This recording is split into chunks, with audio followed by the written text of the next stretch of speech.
Sudah 3 hari jelang laga lawan Arab Saudi, apa yang perlu dipersiapkan timnas? Kita ulas bersama Ketua Kelompok Supporter Indonesia di Arab Saudi, Garuda Saudi, Muhammad Erlangga, dan pengamat sepak bola Gita Suwondo. Selamat malam, Bung Gita. Selamat malam, Radi. Halo, Mas Erlangga.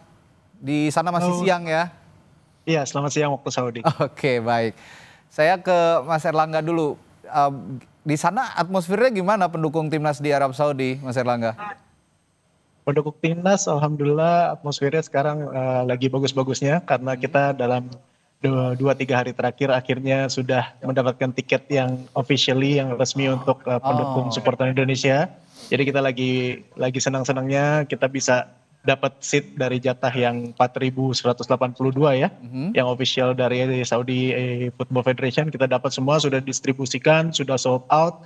Jadi banyak banget teman-teman yang tadinya ragu untuk mesan melalui kami baru mengotak sekarang ya dengan sangat berat hati kita nolak gitu, karena kita nggak punya lagi tiket lebih. Dan yang saya dengar pun di kita Garuda juga sudah habis kan ya yang jalur pemesan lewat PSSI. Ya, jadi 4.182 ya, Mas Erlangga? Betul, itu untuk yang kategori di luar premium ya. Jadi yang kategori 1, 2, 3 dan 4. Sudah dipastikan akan hadir di stadion di Jeddah nanti ya berarti ya? Insya Allah. Insya Allah. Nah ya kita sebelum bahas sisi teknis pertandingan lah ya dengan komposisi pemain. Saya tanya dulu seberapa besar kekuatan 4.000 tadi, 4.182 tadi bisa menyuntik semangat buat teman-teman timnas Indonesia nanti. Sebenarnya supporter itu salah satu ya, jadinya pemain ke-12 kita ya. Terlihatlah dalam beberapa pertandingan di GBK maupun pada saat kita pertandingan di Arab Saudi sendiri di Jeddah putaran ketiga.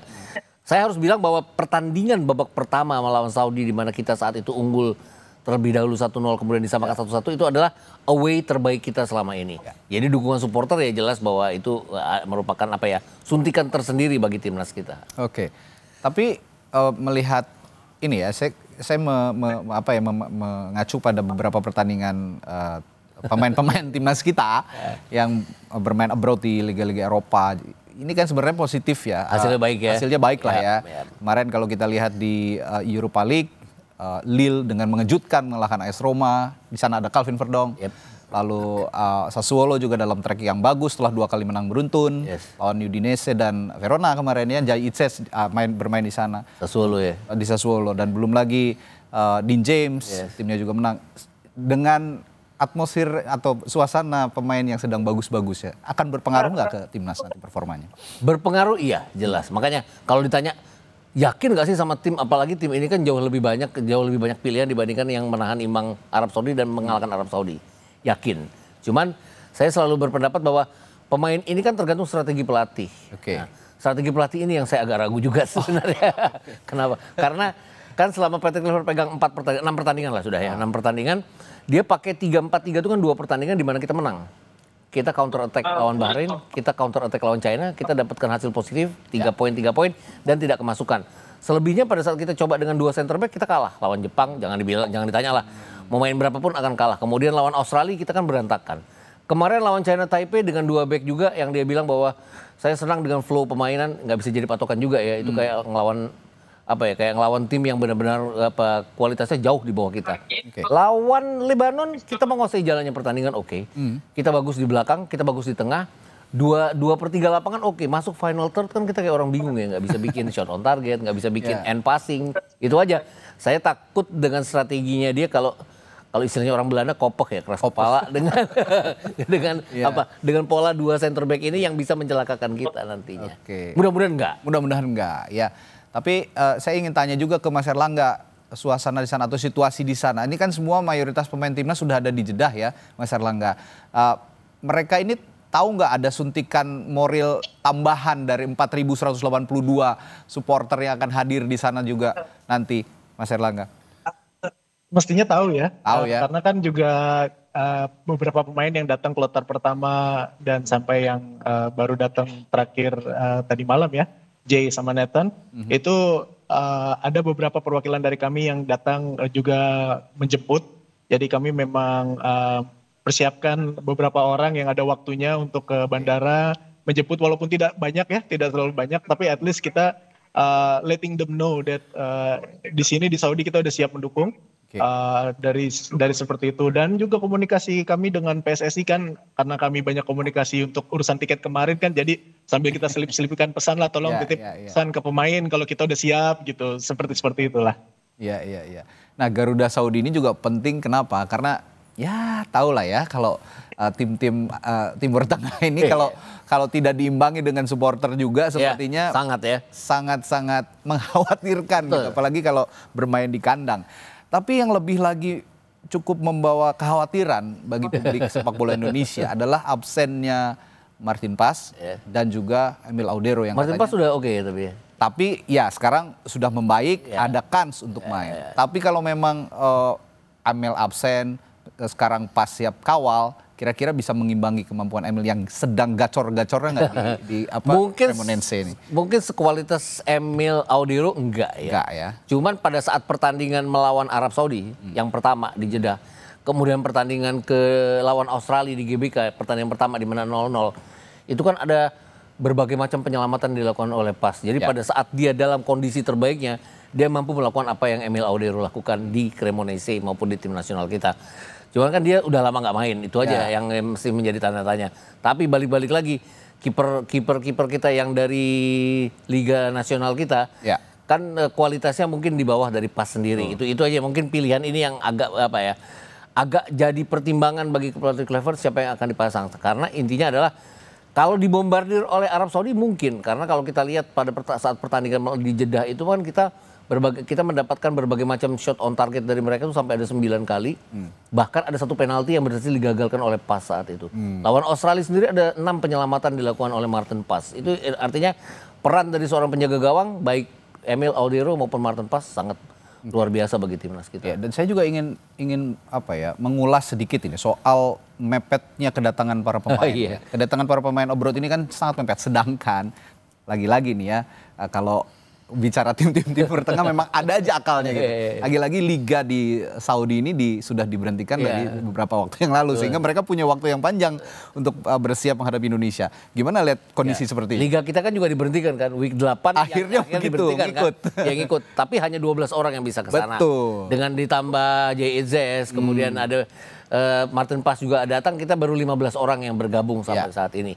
Yang ini kan kayak Dean James, nanti malam dini hari nanti bahkan ya, malam di Belanda masih akan harus memperkuat itu dia. Go Ahead Eagles. Go Ahead Eagles. Pertengahan minggu lalu kan dia dengan 2 assist untuk Go Ahead Eagles. Yang harus diperhatikan adalah ini pemain luar biasa bersama Go Ahead Eagles, tapi belum pernah menunjukkan performa yang terbaiknya dia bersama timnas kita. Itu tuh yang tetap menjadi tanda tanya bagi saya. Dan kemudian contohnya lah Verdong. Tidak dibawa oleh Lille pada saat tandang ke PSG. Betul. Tapi juga tidak dilepas mereka untuk bisa terbang ke Jeddah. Jadi itu tanda tanya. Kemudian Mauro Zilstra lah contohnya. Tadi malam melawan Sittard di mana mereka kalah 1-0. Justin main 76 menit. Itu Justin main, oke, dia terus dilepas setelah pertandingan. Tapi kan Mauro Zilstra bahkan tidak ada di DSP. Harusnya kan bisa terbang ke Jeddah ya, harus bergabung saat itu. Toh tidak digunakan juga jadinya. Oke. Ya, Mas Erlangga sempat mantau nggak latihannya punggawa timnas di sana? Oh enggak, kita jadi pas latihan kita nggak ada yang berangkat ke sana karena memang kan latihannya tertutup ya. Oke. Nggak terbuka seperti 2024 September itu kan sempat kita boleh datang lihat, tapi untuk yang kali ini enggak. Bahkan even soal maybe correct me if I'm wrong, tapi kayaknya Bapak Konjen pun juga tidak datang. Kalau tahun lalu kan Pak Konjen sempat datang ya. Tapi yang tahun ini pun sepertinya sebisa mungkin tertutup. Saya malah ini sih happy dengan keputusan yang diambil oleh PSSI.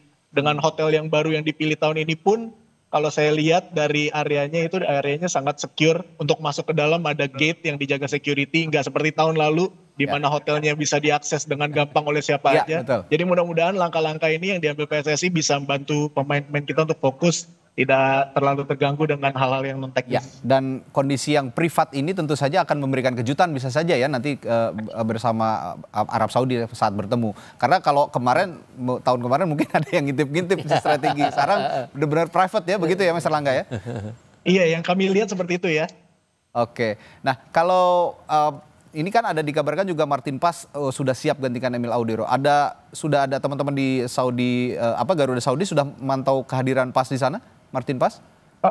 Belum, sepertinya kan kalau kami lihat dari updatean ini juga, berita ini kan datang dari Martin Paes sendiri ya di Betul, Instagramnya dia. betul. Jadi kayaknya kalau misalkan dia baru berangkat dari Dallas mungkin mungkin Belum baru ya? akan nyampe, belum ya, Besok, masih jauh, Baru mungkin besok lah ya. mungkin besok mungkin. Ini kesiapan yang cukup ya lumayan mepet Mepet sebenarnya. banget. Sangat Dallas mepet. FC bahkan yang mengeluarkan kan dia bilangnya Garuda fans, he is ready dia bilangnya gitu. Oke. Jadi ya resmi dari klubnya jadi. Oke, saya juga punya pertanyaan ke Bung Gita soal faktor lagi-lagi non teknis yang saya bilang tadi ya, agak-agak mengejutkan kadang-kadang gitu ya.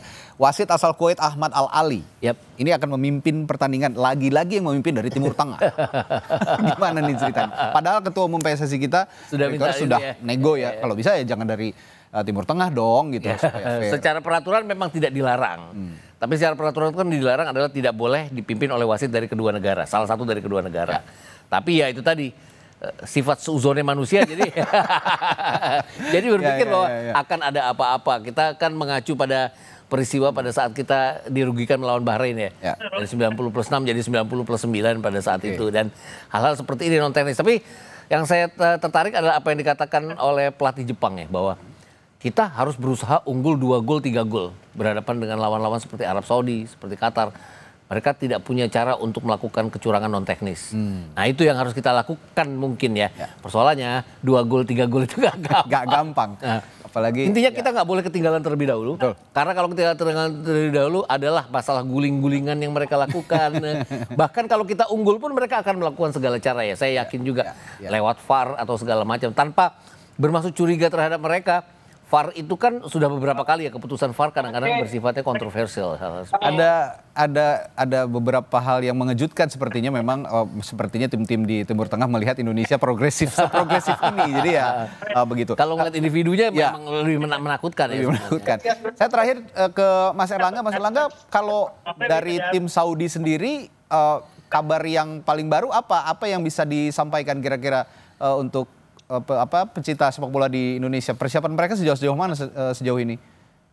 Ya, jadi kalau dari timnas Saudi sendiri yang kami pantau, mereka berkumpulnya kurang lebih sehari atau 2 hari sebelum kita datang ke ini ya, ke Jeddah ya. Mungkin jadi sekitar akhir September, dan mereka juga latihannya di tempat yang sama tapi seperti mereka lapangan yang lain, jadi tertutup, sangat-sangat tertutup. Beritanya sih yang bisa kami sampaikan adalah pemain andalan mereka seperti Salim Dosari yang sempat cedera beberapa minggu lalu sudah fit kembali, jadi sudah dipanggil. Dan kipernya juga Nawaf Akidi yang tadinya juga cedera, kiper ketiga dari Al Nassr ya. Kiper kedua dari Al Nassr. Ya, tadinya cedera tapi sudah fit kembali. Jadi bisa dibilang Saudi kekuatannya hampir full, tapi dengan yang maksudnya dengan yang pemain-pemain yang angkatan sekarang. Jadi pemain-pemain yang seperti tahun lalu seperti Ali Bulaihi itu tidak dipanggil. Banyak pemain yang masih di early 20s, belum sampai 30 tahun. Jadi jebolan-jebolan U23-nya timnas Saudi banyak yang dipanggil, dan kebanyakan dari pemain-pemain yang dipanggil itu punya menit yang bermain yang cukup baik gitu. Jadi bukan lagi tren yang seperti sebelumnya memanggil pemain cadangan Al Hilal, memanggil pemain cadangan Al Nassr, enggak. Tapi ini pemain-pemain yang main di klub-klub lain yang mereka menit bermainnya bagus, dan yang perlu diwaspadai itu Musab dari Al Shabab itu juga perlu diwaspadai, di playmaker yang bagus ya. Mudah-mudahan sih timnas Indonesia bisa mengatasi mereka. Amin. Saya hanya berpesan 4.100 berapa 82 tadi, tolong teriak yang kenceng di sana ya. Memberikan semangat yang udah siap insyaallah. Paling maksimal untuk timnas Garuda melawan Arab Saudi, karena ada kabar baik juga bahwa saat ini Martin Paes mudah-mudahan juga bisa segera seprima yang sebelumnya ketika melawan Arab Saudi untuk menggantikan posisi Amel Audero yang saat ini mengalami cedera. Baik, terima kasih Bung Gita Suwondo telah berbincang bersama kami, dan juga Mas Erlangga dari Garuda Saudi sudah juga ikut memberikan informasi di Sapa Indonesia Malam. Terima kasih Mas.